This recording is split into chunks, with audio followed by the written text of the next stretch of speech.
Hey friend, Graham here from the recordingrevolution.com, and today let's talk about how you and I can make more music this year than we made last year simply by changing 3 mindsets.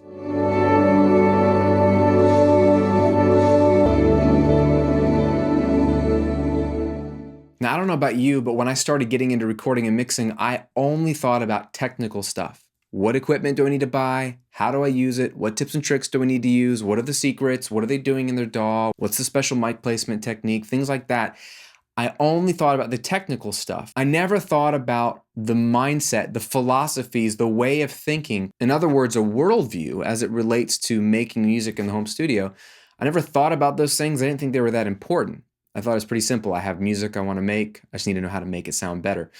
As I got more into music production, I realized technical stuff will only get you so far, even though that's what we think we need. And that's maybe why you are on this channel or why you're watching this video, is that you think you need a technical tip to make your music sound better. And yes, you need technical stuff. That's why I've made hundreds of videos showing you how to do stuff in your home studio, make it sound good. But none of that, hear me, none of that will make any difference unless you have the correct mindset. I know this for a fact because I get emails, hundreds of emails a day from people like you who are just like me, and they have all the gear, they have all the tips and tricks, and yet they are lamenting the fact that they haven't made much music or they haven't finished a project. Why is that? That's because they are starting to realize, without realizing it, that there's more to making music in the home studio. There's more to being an artist than just technical know-how. There is the mindset, the way you think about things, that isn't just fluff. It's not just motivational stuff. This is stuff that actually helps you achieve tangible results, aka creating and releasing great sounding music. So hear me out. If you want to make more music this year than you made last year, you're going to have to change your mindset on these 3 areas. You're going to have to really, really flip the way you think about these 3 things. I'm going to share them with you right now. Mindset number 3, and we'll count down to number 1. Mindset number 3 you need to change is this. You need to stop waiting for inspiration to strike. You need to change your mindset and go away from the wait for inspiration to strike mindset to create inspiration. How do you do that? You force yourself to work on songwriting, on music making, by creating tangible deadlines that other people know about, important, to hold you accountable. This is game changing. You and I can play this game of, I'm an artist, so I'm not going to force myself to do anything. I'm going to sit around. I'm going to wait until the musical inspiration strikes, till my muse is flowing. And sometimes that works. And that would be great if that were the case. If I'm sitting and eating a sandwich and all of a sudden I have this beautiful idea and I go and I write it down and it's a hit song. One of my favorite songs is Black Hole Sun by Soundgarden. And I remember Chris Cornell saying that he was driving down the street one day, driving his car, and all of a sudden the lyrics came to him, "On Black Hole Sun, won't you come and wash away the rain?" And like the whole song came to him while he was driving down the street. Chris Cornell is a rock genius, okay? Soundgarden, one of the best bands ever, in my humble opinion. And there are plenty of other people with similar stories where inspiration strikes. And I think we love those stories because they're so romanticized. They're so ideal for the creative. That's the way I wish all music came. But I also know that that's not how all music comes even to those type of artists. Those are the stories we hear and we latch onto and we love them. But most music, my friend, is made by hard work. Most of the hit songs that you and I hear about or like are written by songwriters that they go to work every day and they write.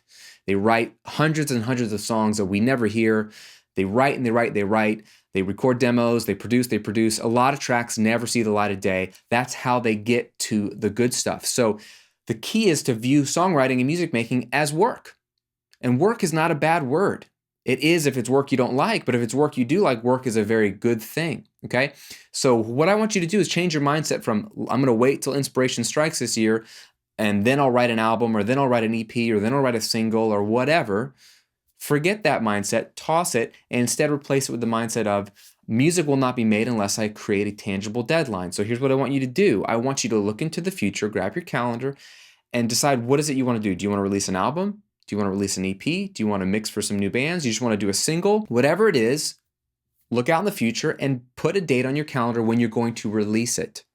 Circle that date on your release day, not when you're going to get started, when you're going to release it. This is the key. You start with the end in mind. So for example, last year, I hadn't done any music And I was waiting around for inspiration to strike, and it was July, and I was like, what happened? Nothing's going to happen unless I make it happen. Life's busy. I'm married. I have kids. I have businesses I run. I volunteer at my church. I have friends. I'm trying to remember to call my parents, and I don't do a good job of that. Life's busy. So I finally said, forget this. I'm going to do what I know works, which is set a deadline. So I said, I want to write and release like 4, 5, 6 songs. I'll probably take me 3 months. So I looked 3 months ahead from the day I was thinking about it, circled that date on the calendar, and said, that's the day I'm going to release it. Now, somebody asked me recently, how do you actually enforce deadlines if they're just made up in your head? And this is the key. You can't just have them made up in your head. You have to pick them, and then you have to announce them publicly to at least one other person to hold you accountable. Ideally, more than one person. That's what I did. I jumped on Facebook to one of our private groups there for one of our member sites, and I said, hey guys, I'm going to release an EP on this date. Hold me accountable. It's 3 months from now. I'm going to get working on it. And now it's out in the open. Now I have a little bit of social pressure, a little bit of my pride in check. I need to release something on that day or close to it. Otherwise, people will be asking me about it. And it makes it real, makes it concrete. So you got to have at least one person you can call up or text and say, hey, I'm going to release this single in 30 days. Okay, hold me to it. Or you get on Facebook or you get on Instagram or you share it with the world that you're going to do something. Tell your fans, tell your fan base, hey, new EP's coming out in 6 months or on this day or in 3 months, or I'm gonna have a new single at the end of the month or whatever it is. That is the key to having a deadline that forces you to take action. The funny thing happens the moment you have a deadline, things start to pick up. You feel that pressure. I got to write some songs. I got to get in the studio. Even if you don't have time, it creates time. This is especially helpful for you that are so busy that you don't have time. Creating that forced deadline and then making it public, somehow magically you find time, even if it's pockets, to get working. And somehow magically those pockets of time are more effective than they were if you had unlimited open-ended time. This is because of something called Parkinson's law. You can look it up. It really does force you to get more done and get good work done. So change the mindset from waiting for inspiration to strike to creating tangible deadlines with people holding you accountable and getting after it. Mindset number 2, if you want to make more music this year, you need to stop thinking of other music and other influences as a bad thing. I don't know if you think this way. I get emails and questions all the time about people that ask me, Graham, how do you stay original? How do you tune out the noise so you're not being influenced by other music? And I'm always confused by that. I don't think that's even possible, nor is that the goal. I think the opposite is the goal. You should be as influenced by great music as possible. If you want to make great music, you need to listen and be saturated in and consume and obsess over, in a good way, great music all the time. Everybody is influenced. The only reason you know about music is because you've heard it. The only reason you know how to play guitar or piano or drums or whatever is because you've heard other people play guitar, drums, piano, whatever. The only reason you know how to sing the way you sing is because you've listened to great vocalists. You are so influenced by other people, it's unavoidable. And that is okay. We are always influenced. That's the whole beauty of this thing, is you absorb other people's creations, you stew on them, they come through the way you see the world, and they marinate in that, and it comes out in this new thing that is similar because it's influenced by other people, but it's different because you are different than every other person on the planet. You see the world in a completely different way than I see the world. You have a different background than I do. You have different opportunities than I have. You just have a different mind than I have. Everybody was designed and created differently, and so you will always be original. But you can't tune out great music and expect to create great music. That's impossible. That shouldn't be the goal. So if you even have an inkling of that mindset that I don't want to listen to music because I don't want it to be, influencing my songwriting, and I don't want to write a record that sounds like somebody else, forget that. Write a record that sounds like your favorite records, and it won't be those records because it'll be your version of it. It's okay. In fact, the more you listen to great music, the more ideas start popping in your mind, and you actually can create faster. And it won't be what you just heard. It's just that great music, it lights a switch. It's what gets you going. If I'm ever stuck, it's because I'm doing this wrong. I'm like, haven't listened to music in a while, and I'm like sitting down, I'm like, all right, here we go, music. I've got a deadline, let's write music. And it never comes. Then I flip on a record that I love, I listen to it, and I go, dude, this is so good. And immediately I've got ideas, and I come down and I write something, and yeah, it might have similar elements. It's impossible to avoid, but what comes out will be new. It will be original, and it'll get you going. So the second mindset you need to get rid of is being afraid of outside influences. Be influenced like crazy. Listen to tons of music this year. It'll help get your mind going, and you'll make more music. And mindset number one, the number one mindset that you need to change this year to make more music is this. The bad mindset is, I need new gear and I need to try something new this year. You got to get rid of that mindset, and you got to replace it with, I'm going to have a complete setup that works for me and stick with it for the long haul. This is huge. One of the major problems that we have in the modern home recording era is that there is so much gear available, which is a great blessing. But the curse of it is there's so much available that we think that there's something better out there that we should be using. Everybody's using different gear. You might even see what I'm using and say, oh, what's Graham using? I should use that. There's so much choice. We assume that the grass is always greener. We assume that what he or she is using is better. We watch an interview with our favorite producer and we say, man, they use those plugins or those monitors. I got to get those. There's nothing wrong with wanting to use the gear that your friends or your heroes or whatever use. The problem is when we always change our gear. We change up our gear so often, we never get to really learn our gear. We never get to really master our gear. We never really get to learn the nuances and the details of what our gear can do. I see this all over the place from microphones. We swap out microphones all the time. You maybe use it once on one vocalist or on one guitar amp or on one drum kit, one time on one project, and you think you've used it. But you haven't really used it, you've just used it once. To really know a microphone is to use it on lots of things and know what it's good for, what it's not good for. On lots of singers to know what voices it fits and doesn't fit. A lot of different types of projects with different types of tracks so you know how that microphone blends with other types of tracks. That's the only way to really know a microphone. A lot of people want to change their DAW or their recording or mixing software. They're using Sonar and they're like, oh, I heard I should use Pro Tools. Oh, but Studio One has a new version. Oh, but what about Logic? Well, everyone tells me Reaper's pretty cool. Do I even need that? I've got GarageBand for free. Maybe I should just use that. And they change software all the time. This makes absolutely no sense, my friends. Changing the software you use is only going to slow you down.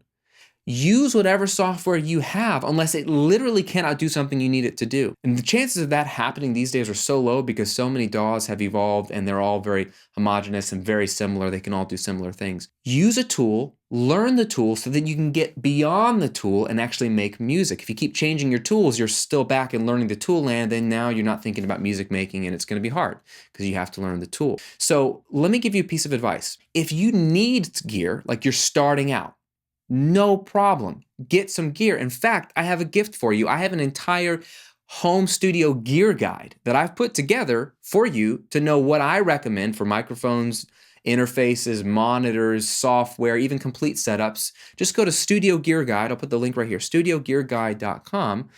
It's a free download. It's a PDF. You can see some recommendations with links to the products, what they're good for, things I've actually used and own and recommend to my friends. That'll be a great starting point for you to get the gear you need. I have gear, I need gear, you need gear, but here's what I don't want you to do. I don't want you to change your gear all year long.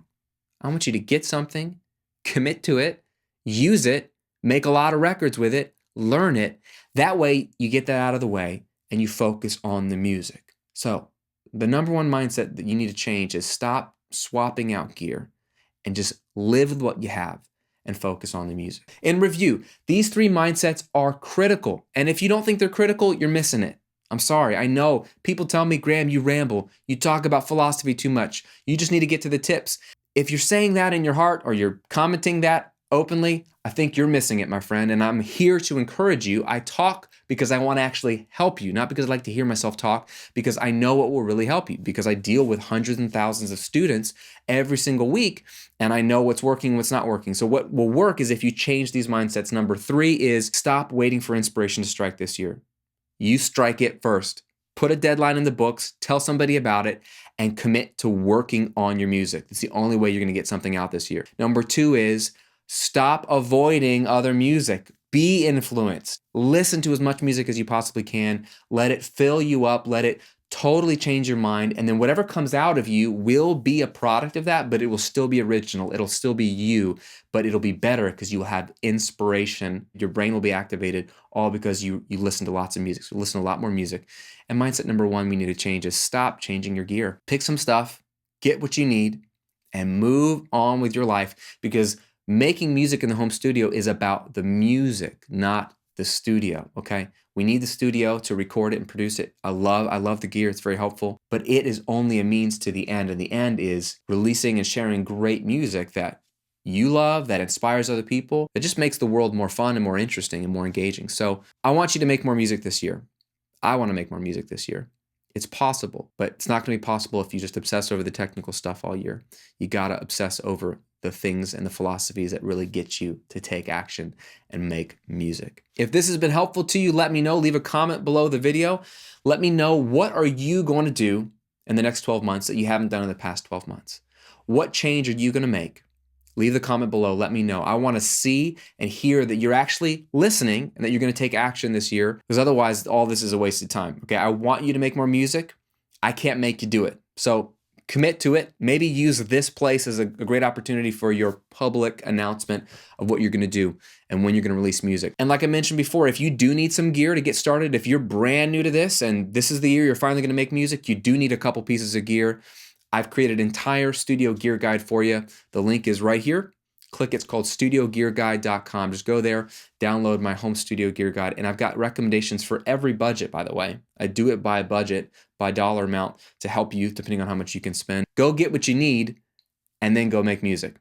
Okay, that's all I have for you today, my friend. Thanks for listening to me ramble. Have a great day. Make some great music this year. I'll see you on another video soon.